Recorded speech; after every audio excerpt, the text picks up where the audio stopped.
Going phone-free could take some getting used to. Even a Des Moines school board member struggled this week while considering a district-wide ban. I have to use my phone because I needed to find it. And we are working hard as well to, adhere to no cell phones up at the board table.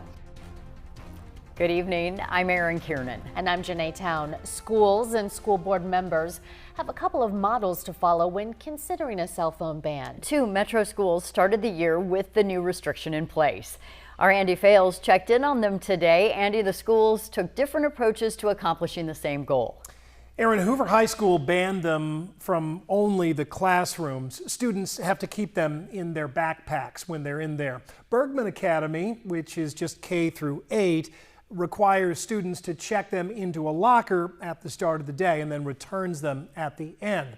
When we talked with them at the start of the semester, they were crossing their fingers. When we spoke with them today, they seemed ready to raise their arms.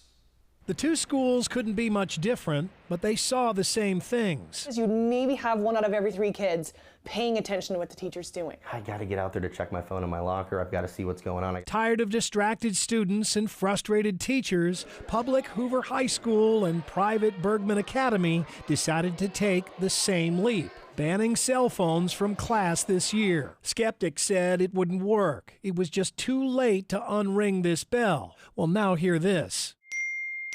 It has been nothing but a positive for our school this year. I mean, I go into classrooms now and there's 100% engagement. And we can just kind of connect teacher to student, just like, hey, how you doing? There isn't that kind of blocker up between. Both schools say students are more focused. Hoover brings receipts. And our Q1 data is outstanding. Our grades have gone up. Last year we were at 42% of A's and B's.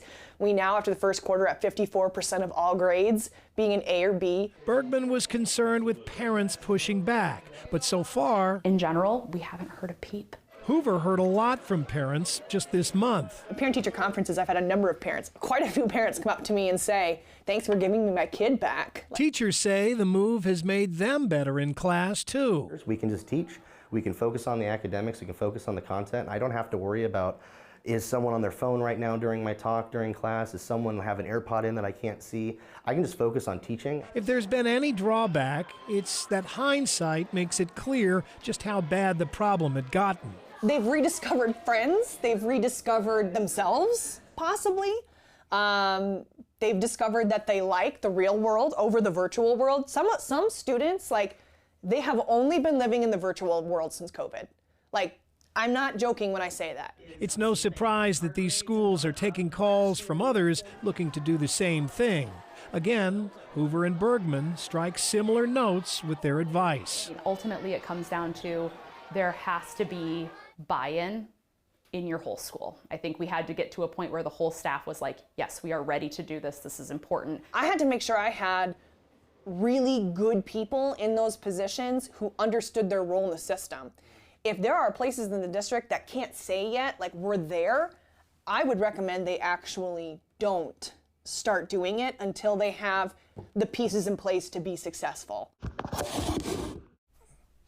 One more thing that these 2 very different schools have in common, they both had their staffs read this book by psychologist Jonathan Haidt, The Anxious Generation. They adapted their guidelines from it. They highly recommend this book to all parents with school-age kids. Now, it's not an exaggeration, Aaron, to say that every other school in the metro, if not the state, is taking note of what's happening over at Hoover and Bergman right now, and many are already taking steps toward their own cell phone bans. It's not surprising when you hear everything that we just aired in your story. Not just the discipline, the focus, the teachers, parents, all of that kind of stuff. This is all making these 2 schools, which really did take kind of a giant leap at the start of the year, look very smart. Yeah, they're models. Thanks, Andy.